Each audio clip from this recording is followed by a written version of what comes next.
A day after senior journalist Gauri Lankesh was murdered outside her home by unidentified assailants, Bengaluru police are now examining the CCTV footage captured by the camera that were installed outside the journalist's house. And these are the images of those cameras that were fitted just outside the house of Gauri Lankesh.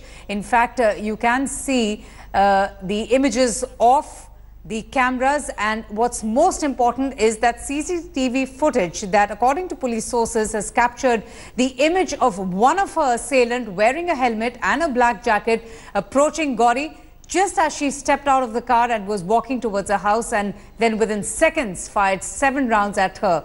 The journalist receiving 3 bullets. The Bengaluru police now claiming that the 5-second CCTV footage is extremely crucial for their ongoing investigations. Sources also say that they have recovered 2 digital video recorders from her house which were password protected, and experts have now been roped in to gain access to those DVRs and also recover images. Another investigating team is working on the route that Gauri had taken to return to her place after she had finished work at her office in Gandhi Bazaar. So those are all the latest bits of information coming in on the murder of Gauri Lankesh yesterday. This as the police have even detained 2 persons in Chikmagalur, and they have been detained because of the tweets that they had put out on social media against Gauri. Meanwhile, the Karnataka Chief Minister has already spoken to the media. He held a press conference a short while back. He not only condemned the brutal murder of the veteran journalist, but has also assured for a speedy investigation, an investigation that will be conducted by an SIT team headed by an IG who will now be probing the case. The state government has also assured for a CBI probe only if the need arises. There's a sense of fear, isn't it, that amongst people, that if you openly talk about it. Naturally, that is why I asked the police people to give all the people who are involved in this movement to give protection. The CCTV footage is crucial. 5 seconds. The CCTV footage is very crucial, the 5 seconds that they have got. Yes, but the others they did not get. The police people are they're examining it. In the preliminary investigation, they have said that one person is seen in that, and he has shooted. That is true, but they found out some images of him. But the question is, was there a threat? Was she under threat before? When she used to speak to you also, your personal friend, did she ever say, Gauri ever say she was under threat, that she was being threatened? No, she never told me anything. She never said. But she actually mentioned to her family members that she was very upset because there are people. That I do not know. Okay. But last week she met me. Yes. She never discussed this thing and she never said it. Is there any parallel between the Kalburgi case and Gauri Lankesh's murder? No, resemblance is there, but I can't confirm. Inquiry is going on. Now that Kalburgi case was handling by COD. There are a lot of cases in COD. But in Gauri Lankesh case, CM ordered for a SIT. Special investigative team has been put in place. Yeah, but will this team also go to other places like Maharashtra also? No, if necessary, they will go. If necessary, they will go. Mr. Indrajit Lankesh, who is the brother of Gauri, said that he does not trust the government and the investigation. He also specifically took your name and said, I don't trust the Home Minister, and he wants a CBI inquiry. How do you react to this? Who? What he told? He said he doesn't trust the Home Minister or the inquiry by the state government. I want a CBI inquiry. How do you look at it? We have open mind. Let it start. SIT starts. So you're open to a CBI inquiry also? We are in open mind. CM told no? Yes. In press meet he told. We have open mind.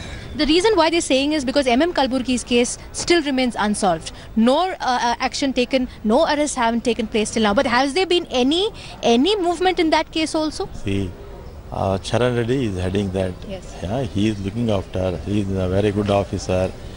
So he definitely a result will come. Even Kalburgi case also, even Gauri Lankesh case also, it will come to an end. She has never told to us that there is threats. This is some rumors. There was no threats to her. Of course, she was a firebrand journalist. She was an aggressive journalist, and she was doing her job. She was an activist. Apart from that, there was no threats as such as of now, as we know.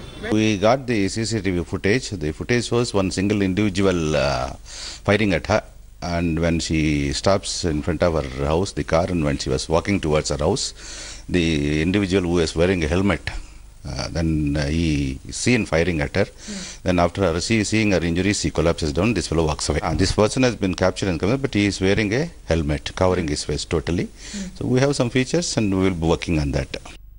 I'm joined now by India Today's Nolan Pinto, who's also been keeping a close watch on the developments outside Gauri Lankesh's residence. Nolan, so the police have reportedly spotted one killer. Have they been able to identify just how many people were involved in the crime?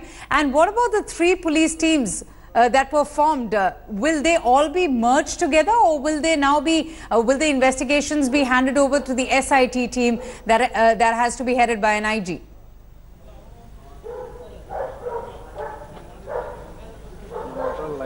Well, as of now, the information we have is that the CCTV footage or the surveillance footage has caught one individual who was wearing a helmet and a black jacket. So they do not know if there were others, but there were 2, 3. Initially last night, the Home Minister said there were 3 assailants. Then the Commissioner, when we put this question to him, he said that we do not have a number. We do not know if there were 1, 2, 3. We're not too sure about that. So as of now, the number is not certain. That is one. Only thing that is certain is that, well, since he was wearing a helmet, he could have come on a bike. Now, apart from that, the 3 teams that you asked about, that was what they decided last evening. The Home Minister said that 3 teams will be looking into this, considering that it's a high-profile case. But now with the Chief Minister, after addressing the media, stated that a special investigation team headed by an IG-level officer will be looking into.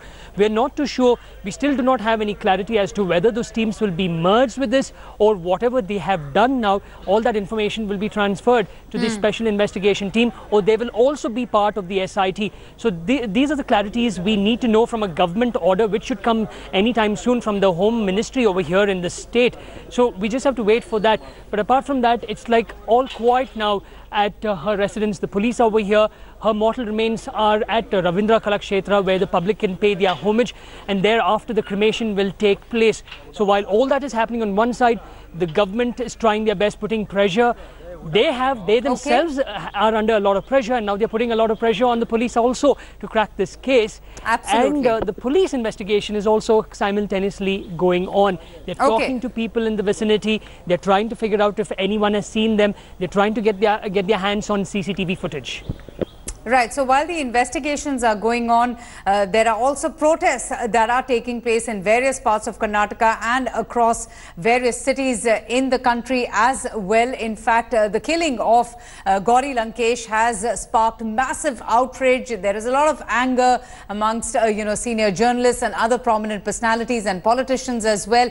But this is what happened yesterday night when Gauri Lankesh left her office and when she was on her way home.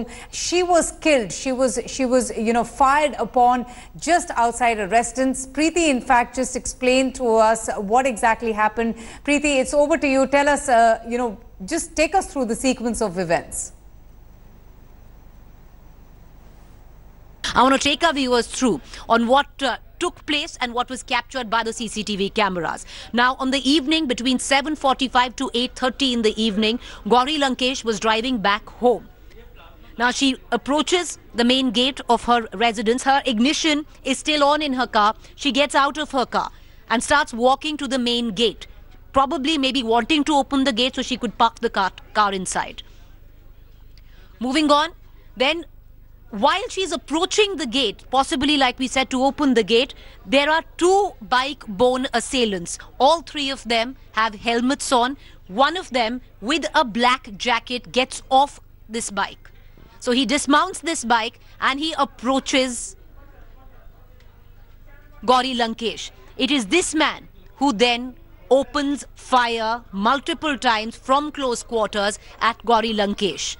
3 bullets hit Gauri in the chest, and that is where she dies on the spot. The assailants get back on the motorcycle and flee, while Gauri collapses in a pool of blood and breathes her last. So this is the sequence of events, and in all of this, about a 5-second clip has been captured by Gauri Lankesh's own CCTV cameras installed in her patio. And just as we have been mentioning, Gauri Lankesh's murder, her brutal killing has triggered massive protests across various cities in the country, from Delhi to Chennai. Journalists, activists, scholars, historians, etc. They've all staged protests in Hyderabad, Bengaluru and in other areas of the national capital. It's just not going to be a candlelight vigil. In fact, protests, marches have also been organized since last evening in Bengaluru.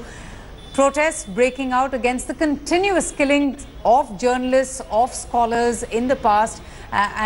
You know, there's just so much of anger, so much of frustration in the community, with all the voices now coming up and speaking up against the killing of Gauri Lankesh. In fact, the Press Club of India, the Press Association, the Indian Women Press Corps, they have together condemned what they have termed Gauri's killing as a dastardly and outrageous armed attack.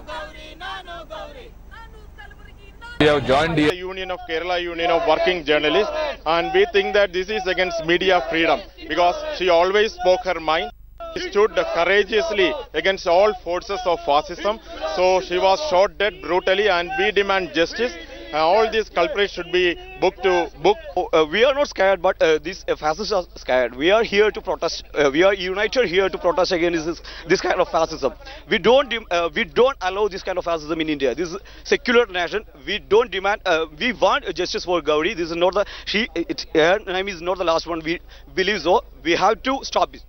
I suspect that this is the work of, say, Abhinav Bharat or organizations like these, the Sangh terror outfits, which are armed and which are violent and which have earlier engaged in killings of like Dabholkar, Pansaray. And I believe that if there is a fair investigation, which I believe there won't be, because no one has the guts right now to investigate the Sangh, but I believe that if there is a fair investigation, it will reveal a link into the whole Sangh terror network. Gauri Lankesh, a journalist and activist, was killed, brutally killed last night at her residence in Bengaluru. And today in Chennai, we are seeing that journalists have gathered protesting against this kind of an action. I have with me Sandhya Ravishankar, who's also one of the targets whenever she reports about all the sand mining issue in the state. Sandhya, tell us, what is the kind of a scenario that we are facing right now? Well, it is an extremely dangerous situation. It is a situation of fear that journalists are working and operating in. Now the danger has come to our doorstep, and you know, all of these days we have only been you know, we've been abused and we've been attacked on social media, but now danger, gunshots have come to our doorstep, and it is high time that journalists in the country stand united and ensure and demand, in fact, that the state governments, the central government, provide us with the complete right to freedom of speech and expression and allow us to carry out our duty with complete protection. You know, murder like this is not something that can be taken down. Well, what are the steps that you think should be taken right now?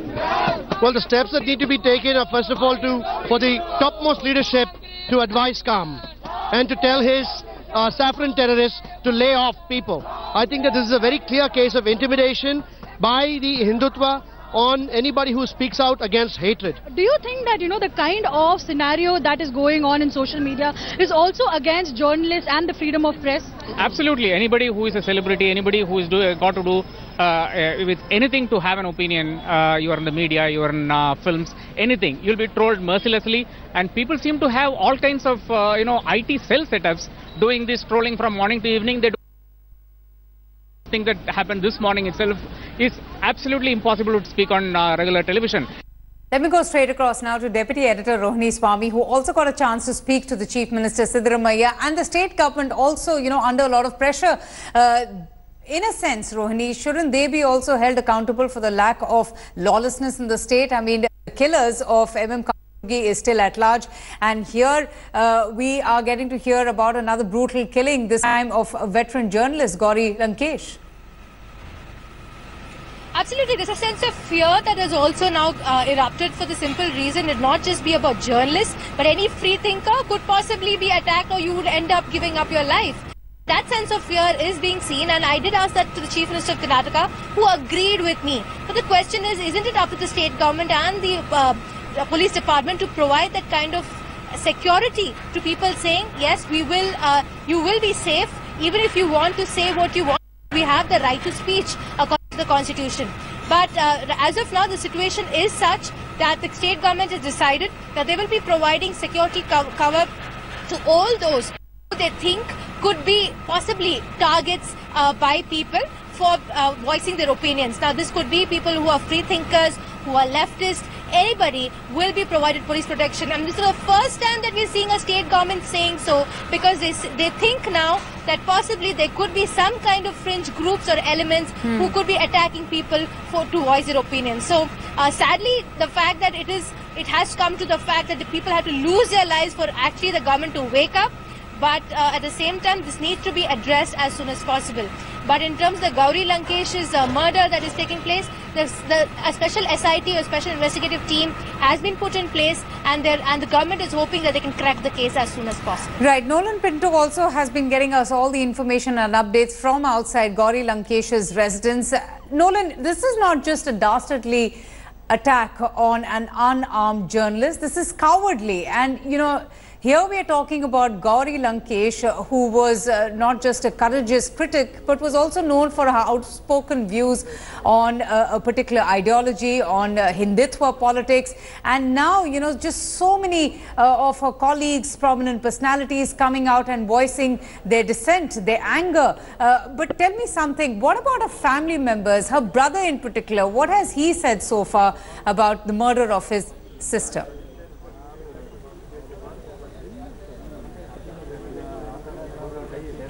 Well, we must remember that both of them do not share a good relationship for quite some time. But however, he himself was shocked after what really happened over here, because ultimately you might fight, you might not fight. This is his sister we are talking about. Now, he clearly states that his sister has always been outspoken. She has always written against right-wingers, and hence he says that they need a CBI probe in order to get to the bottom of this. He very clearly takes the example of Professor MM Kalburgi, saying that 2 years ago the incident took place when Professor MM Kalburgi was shot dead. Since the past 2 years, the CID has been looking into this particular case, and they have reached a dead end. Even though the Chief Minister, even though the Home Minister have stated that they have some definite answers, they do have something over there, it's not closed. The case is still open. The police are still looking into it. They do not want this to happen to their sister. He does not want this to happen to his sister. And hence he has requested the government now that this case should be transferred to the CBI so they can actually get to the bottom of it. But the state government, along with the police, the state government has decided to set up a special investigation team headed by an IG level officer. And Rohini herself spoke to the officers over there, to the Chief Minister and also the Home Minister. And they very clearly stated that if need be, they are quite open to the idea of a CBI probe, but at a later stage. As of now, it will be an SIT that will be looking into this. Right, Nolan and Rohini, just stay on with me. Gauri Lankesh's killing has also sparked a political war of words. The Congress Vice President blaming the right wing for her murder. In fact, Rahul Gandhi even going to the extent to question the Prime Minister's silence over the recent murder of the veteran journalist. In fact, he has spoken to the Karnataka Chief Minister Siddaramaiah. Meanwhile, the Information and Broadcasting Minister Smriti Irani also condemned the murder of the senior journalist. In fact, she hopes for a speedy investigation in the case. She has hoped for justice as well. And in an official statement, the RSS also condemned Gauri's murder, appealing for a fair probe into the killing of the senior journalist. And not just reactions coming in from the BJP and the RSS. The former Finance Minister P. Chidambaram and senior Congress leader took to social media, wherein he tweeted that liberty will survive only when contrarian views are freely spoken and written. He goes on to say, and I quote, "Gauri Lankesh was afraid of no one."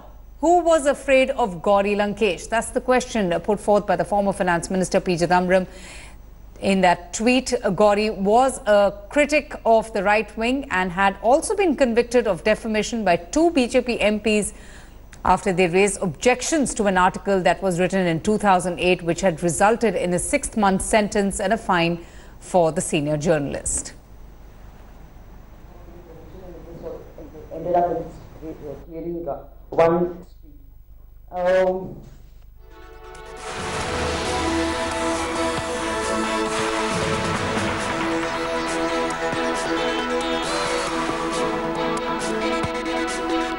जो घटना हुई है, गौरी लंकेश की हत्या की गई है, उस पर राहुल गांधी कह रहे हैं कि प्रधानमंत्री पॉलिटिक्स कर रहे हैं, बीजेपी पॉलिटिक्स कर रही है। जो बीजेपी आरएसएस के खिलाफ बोलता है उसकी यही सजा होती है। देखिए, ये घटना बहुत ही निषेधार्ह है। हमारी सरकार की ओर से, पार्टी की ओर से हमने सबने इसका निषेध किया है। कर्नाटक में कानून व्यवस्था संभालना कर्नाटक सरकार की जिम्मेदारी है और कर्नाटक में कांग्रेस की सरकार है और वो उनका फेल्योर है कि वो कानून व्यवस्था संभालने में फेल हुए और उसके लिए उन्हीं के सरकार, जिनकी उनके पार्टी के अध्यक्ष ने प्रधानमंत्री को जिम्मेदार ठहराना, ये पूरी तरह गलत है, अन्याय करने वाली है और झूठ है। मुझे लगता है कि इस प्रकार के आरोप करना अच्छा नहीं है। प्रधानमंत्री आज देश के बाहर है और ऐसे स्थिति में प्रधानमंत्री कोई पार्टी के नहीं होते, प्रधानमंत्री देश के होते हैं और प्रधानमंत्री पर ऐसे झूठे आरोप करना एक विपक्ष में एक जिम्मेदार पार्टी के अध्यक्ष को शोभा नहीं देता। सर, लेकिन वो ये भी कह रहे हैं कि उनके हिंदुत्व की स्टाइल ही है। मुझे बताइए, विदाउट एविडेंस आप इस घटना को सबको जिम्मेदार तय कर रहे हो, क्या ये सही है? क्या आपके पास कोई एविडेंस है? और एविडेंस के बिना किसी को दोषी ठहराना ऐसा उचित हो सकता है? ये पूरी तरह राजनीति हो रही है और उसकी घटना का पॉलिटिकलाइजेशन हो रहा है। ये गलत है और कांग्रेस पार्टी ने ऐसे करना उनको शोभा नहीं देता। Supreme anybody who speaks against the ideology of the BJP, against the ideology of the RSS, is pressured, beaten, attacked, and even killed. The idea is there should only be one voice in this country. There should not be any other voice except one voice. The person like Rahul Gandhi, who is a responsible person and president of one of the political party, speaking this nonsense, this is really bad for the country. When there is no evidence, nothing is there. After that, he is making charges against Narendra Modi ji and BJP government.